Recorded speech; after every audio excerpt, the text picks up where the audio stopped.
நேற்றைய தினம் நான் பயணம் செய்கிற போது ஹரித்வாரம் செல்கிறேன் என்ற கூடத்திலே கூறிவிட்டு சென்றேன்.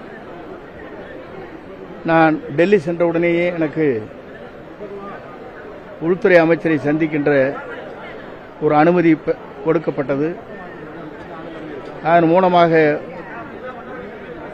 உள்துறை அமைச்சர், நிதியமைச்சர் இருவரையும் சந்திக்கின்ற வாய்ப்பு அங்கே கிடைத்தது. இன்றைய அரசியல் சூழ்நிலை பற்றி கருத்துக்கள் அங்கே பரிமாறப்பட்டன. எல்லோரும் ஒன்றிணைய வேண்டும் என்ற நோக்கத்தோடு, இயக்கம் வலிமை பெற வேண்டும் என்ற நோக்கத்தோடு கருத்துக்களை நாங்கள் அவரிடத்தில் எடுத்துச் சொன்னோம். ஆகவே இந்த கருத்துக்கள் அடிப்படையில் பல்வேறு விவாதங்கள் இன்றைக்கு நடைபெற்றுக் கொண்டிருக்கிறது.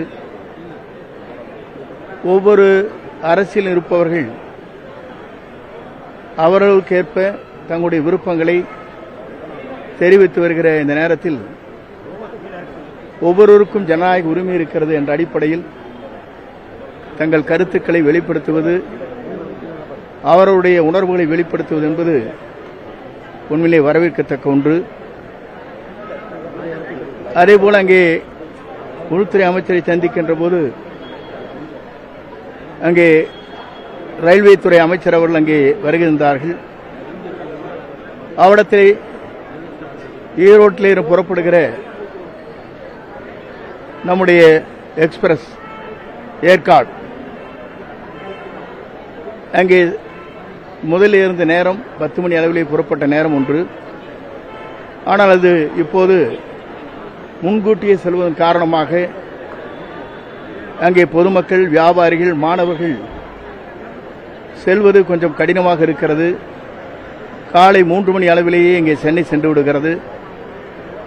அந்த நேரத்தை நீங்கள் மாற்றினால் பெரும் உதவியாக இருக்கும் என்று நான் சொன்னேன்.